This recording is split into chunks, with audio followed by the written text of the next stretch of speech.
안녕하세요. 여러분들의 금성교수 최시영입니다. 오랜만에 만드는 몬스터 헌터 작품이자 오늘 만들 작품은 은장용 멜제나입니다. 드디어 그토록 기다리던 몬스터 헌터 썬브레이크가 나왔습니다. 여러 전작에 나왔던 매력적인 몬스터들도 차례대로 모습을 드러내고 있고, 그리고 제가 나오길 기대하면서 만들었었던 고어마가라까지 나오네요. 하지만 무엇보다 제일 기대되는 건 바로 이번 간판 몬스터이자 오늘 만들 이 녀석 멜제나가 정말 멋있게 나왔다는 거죠. 뱀파이어 컨셉을 제대로 잡고 나온 이 녀석은 마치 모습부터 은빛의 턱시도가 연상되는 귀족 같은 자태를 뿜어내며 이 녀석이 어떤 대상이든지 흡혈하는 모습을 보이면서 묘한 공포감을 형성시키는 게 이 멜제나만의 고유 특징이라고 할 수 있을 것 같습니다. 그럼 멜제나가 어떤 몬스터인지 간략하게 알아봤으니 본격적으로 작업에 들어가도록 하죠. 우선 눈이 위치한 곳에 LED를 설치할 건데요. 사실 캐릭터에 호러스러운 분위기를 주고 싶다면 바로 이 눈빛에 모든 걸 투자하는 게 좋은 선택인데요. 사람도 무섭게 생긴 사람을 보면 눈빛부터 다르잖아요? 대충 그런 원리입니다. 그래서 이런 느낌이 나도록 조명을 설치해주는 것이죠. 하지만 이건 나중을 위해 있는 거니까 지금은 먼저 필요한 것부터 차근차근 해보도록 하죠. 일단 멜제나에 맞는 몸매를 만드는 게 먼저인데요. 멜제나의 몸매는 대체로 예전에 만든 이베르카나 비슷한데요.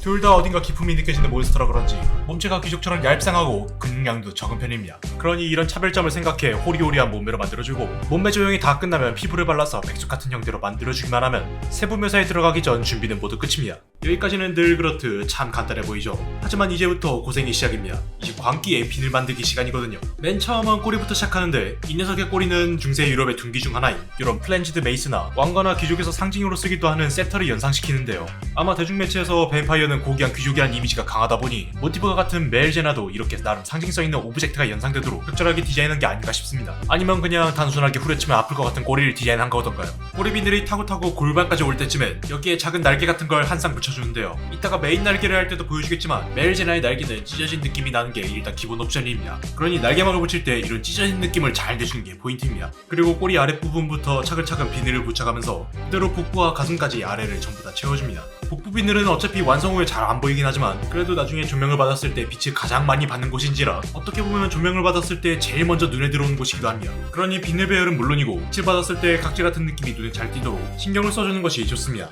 다음은 날개를 할 건데 요 날개가 다른 몬스터들보다 신경 쓸 게 많습니다. 이렇게 일단 마디마디 사이에 V자 모양으로 날개막을 만들고 틈머리는 아까 작은 날개를 했던 것처럼 잘 찢어줍니다. 하지만 여기 날개를 찢는 과정에서 주의해야 할 게 미리 재단해놨던 V자 형태가 그대로 유지되면서 날개 모양이 나와야 하기 때문에 찢을 때 강하게 찢으면서 동시에 살살 찢어야 하는, 되게 말로 했을 때 저게 뭔 헛소리지 싶은 듯한 느낌으로 작업해야 됩니다. 그리고 날개가 모양을 갖추면 아까 했던 꼬리에 이어서 등까지 비늘이 타고 올라가 어깨 죽지까지 똑같은 형태의 비늘을 붙입니다. 그리고 이제 머리를 할 차례인데 아까 만든 LED가 있는 부분 주위로 입을 먼저 붙이고 흡혈귀 컨셉에 맞게 날카로운 이빨도 붙여주고, 그리고 이렇게 같은 방법으로 위턱도 만들어 머리의 기본형을 만들어줍니다. 근데 아까 말했듯 우리가 노리는 건 간담이 서늘해지는 눈빛을 만드는 거였죠. 그래서 눈이 들어간 자리에는 이렇게 구멍을 내줘서 빛이 새어나도록 만들어줍니다. 그리고 머리 세부 묘사에 들어가기 전에 머리 양옆에 달린 갈기를 먼저 만들어줄 건데요. 날개를 만드는 것처럼 먼저 자잘한 살들을 만들어주고 날개 만드는 것과 동일한 방법으로 막을 붙여줍니다. 하지만 이번엔 끄트머리는 찢지 않고 그대로 놔둘 거예요. 그리고 머리 세밀 묘사에 들어갈 건데 제일 먼저 미리 파놨던 눈구멍에 검은색 클레이로 메워주고 여기에 바늘구멍 같은 크기로 동공을 만들어줄 거예요.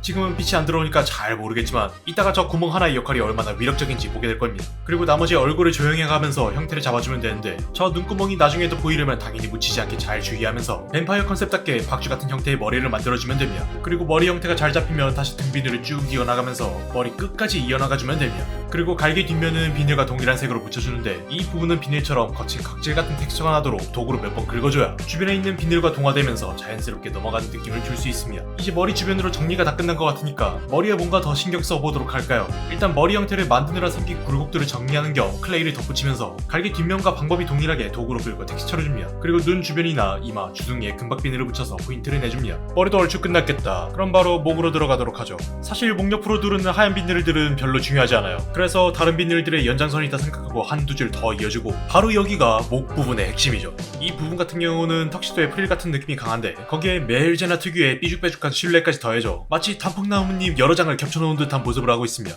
그러니 이런 형태를 겹겹이 붙이면서 도구로 주름까지 넣으면 목은 완벽합니다. 다음은 날개를 보도록 할까요? 이 부분은 아까 갈기 뒷면을 작업했던 것과 동일한데 여기 같은 경우는 꼭 한번 완전 건조를 시키고 작업하세요. 왜냐면 면적이 넓다 보니 작업하다가 힘을 줄 수밖에 없는 구조인데 그냥 뭣도 모르고 생으로 작업하면 날개 전체를 날려먹을 수도 있기 때문에 시간 아깝다고 바로 작업에 착수하지 말고 꼭 기다렸다 작업하세요. 그리고 뒷면 작업이 다 끝나면 날개가 꺾이는 부분에 아주 기다란 가시도 붙이고 날개살 부분과 제일 위쪽 부분에는 아주 작은 비늘들을 여러 개 붙여가면서 이용해서 날개 뒷면을 채워주면 됩니다. 그리고 나서 어깨로 이어지는 부분들은 다이아 모양의 비늘들을 붙여가며 빈틈없이 채워주기만 하면 날개는 끝입니다. 그리고 하나 더, 이때 붙이는 비늘 배열들은 팔에 붙이는 비늘과 동일하니까 눈이든 손이든 어떤 방법이든지 상관없으니까 꼭 익혀두세요. 이제 바로 팔로 넘어갈 차례입니다. 제일 먼저 손볼 건 바로 이 손입니다. 멜제나의 몸 중에서 유일하게 이 부분 색깔이 제일 어두침침한데요. 마치 멀끔한 정장에 가죽 장갑을 끼고 있는 듯한 컬러 배열을 노린 것 같습니다. 여튼 이런 어두운 손에 날카로운 금색 발톱도 붙여주고 손이 다 끝나면은 팔뚝 전체는 아까 날개 쪽을 감싼 방법과 동일합니다. 굳이 여기서 더 긴 설명을 하지 않아도 알아서 잘 하실 수 있겠죠? 그리고 여기에 추가로 팔꿈치에 무기로 쓸만한 가시 2개와 손목 쪽에 아까 목을 했던 것과 동일하게 갈기만 만들어주면 팔까지 끝입니다. 어때요? 대부분 앞서 했던 것들 응용이라 어렵진 않죠? 다리 같은 경우는 허벅지 비늘이 포인트입니다. 허벅다리는 다이아 모양 비늘로 쌓아 올리다가 뒤쪽부터는 간소하게 격자 무늬로 비늘 모양을 내주면 됩니다. 그리고 종아리부터는 이것저것 많이 필요 없습니다. 똑같이 뒤쪽도 격자 무늬로 내주다가 발가락 라인을 그대로 타고 내려와 라인대로 비늘의 형태를 잡아주기만 하면 됩니다. 그리고 여기서 손가락과 동일하게 날카로운 발톱만 몇 개 붙여주면 이제 몸 어디를 돌려보든 비늘밖에 보이지 않을 정도로 빽빽한 비늘 덩어리가 완성됩니다. 하지만 이대로 모델링을 끝마치기 전에 이렇게 노란색으로 비늘 끄트머리마다 포인트를 줄 부분을 집어주면서 이 새하얀 비늘 속에서 약간 다채로운 느낌을 주면 모델링은 끝입니다. 이번엔 모양이 꽤 잘 나서 좋긴 한데 역시 전부 클레이 덩어리라 색이 밋밋한 감이 있네요. 그래서 이번엔 색감에 포인트를 주기 위해 에어브러쉬로 도색하도록 하죠. 멜제나는 은장용이라는 이명에 맞게 뭔가 새하얀 피부 같으면서도 은빛의 광택도 어느 정도 가진 독특한 색감을 갖고 있습니다. 그래서 이번엔 날개도 포함해서 광택이 좋은 에날메 페인트로 도색해 전체적으로 약간 반질반질한 느낌으로 도색할 예정입니다. 그리고 여기서 포인트로 날개를 도색할 때 날개 끄트머리로 빠질수록 점점 금빛이 날 수 있게 그라데이션으로 빠지면서 이렇게 면적이 큰 부위 안에서 다채로운 색감이 날 수 있게 칠해주고 그 외에 금색으로 포인트 줄 부분만 더 칠해주면 도색 끝입니다. 도색 하나만 했는데 역시 때깔이 확 달라지네요. 옛날엔 이거 없이 어떻게 만들었는지 모르겠어요. 이제 LED 회로를 설치할 건데요. 멜제나가 서 있는 바위산 아래쪽을 파내서 회로를 넣을 공간에 만들어주고 기본 전력을 넣어줄 수 있는 배터리, 충전단자, 스위치, DC 컨버터를 연결합니다. 그리고 바위산 주변으로 LED를 붙여주면서 배경과 멜제나 하복부에 빛을 줄 조명을 설치해줍니다. 그리고 지금 영상에서 해당 장면이 안 나오기도 하고 우리가 맨 처음에 설치하느라 잊고 있을 법도 하지만 아까 미리 설치했었던 멜제나의 눈이랑도 꼭 연결해주세요. 그리고 바닥 조명은 은은하게 퍼지게 글루건을 발라주는데 저도 오랫동안 이러면서 처음 알았는데 불 킨 상태에서 글루건을 바르면 이렇게 비눗방울 놀이가 가능합니다. 하지만 시간이 지나면 알아서 쪼그라드니까 일단은 신경 쓰지 말고 바위산을 가져와 바닥에 고정시켜줍니다.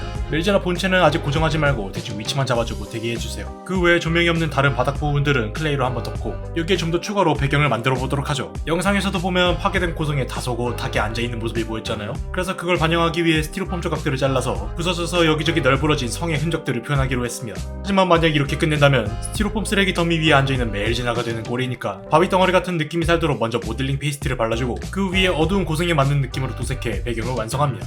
이것까지 다 도색하고 나면 본체는 배경에 붙이고 바닥 옆면만 처리하면 은장용 멜제나 완성입니다. 라고 바로 완성 영상이 나왔으면 얼마나 좋았을까요? 다음날 촬영하려고 보니까 눈에 빛이 안 들어오더라고요. 원래라면 그냥 귀찮아서 안 나오면 안 나오는 거겠지 하고 넘기겠지만 아까 말했던 이번 작품에서 분위기를 좌우하는 핵심 장치이기 때문에 이렇게 머리를 절개해서 대수술을 할 수밖에 없었습니다. 그래도 어찌어찌 수술이 잘 끝나서 멜제나는 건강합니다.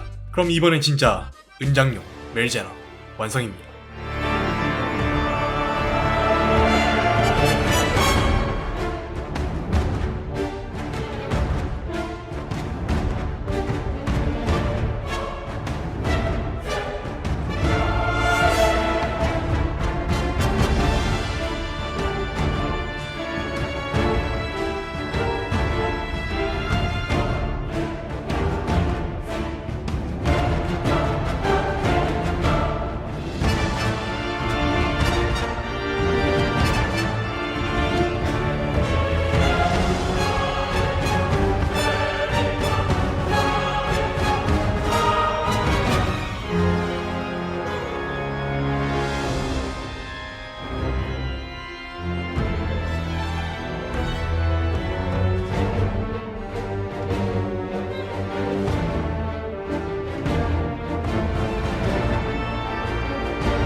오늘의 작품 멜제나가 완성되었습니다. 라이즈에 나온 마가이 마가도도 굉장히 마음에 들었지만 이번에 나온 멜제나는 이런 호러스러운 모습이 특히나 마음에 드네요. 그래서인지 이번 썬브레이크에 어떤 새로운 몬스터들이 나올지 정말 기대되는 바입니다. 그리고 앞으로 있을 업데이트에서 제가 꼭 보고 싶은 몬스터들도 꼭 나와줬으면 좋겠네요.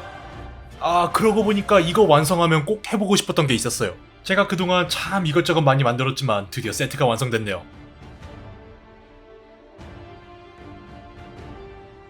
이렇게 한 타이틀의 간판 몬스터들을 한 화면에 담을 수 있다니 그야말로 모논복이 안 차오를 수가 없군요. 이제 영상 편집도 끝났으니 당장 얘 둘 다 빨리 혼내주러 가야겠습니다. 영상 재밌게 보셨다면 구독과 좋아요 꼭 부탁드리고 저는 그럼 다음에도 더 멋지고 재밌는 작품으로 다시 돌아오도록 하겠습니다. 드디어 저도 이제 게임을 즐길 수 있어요.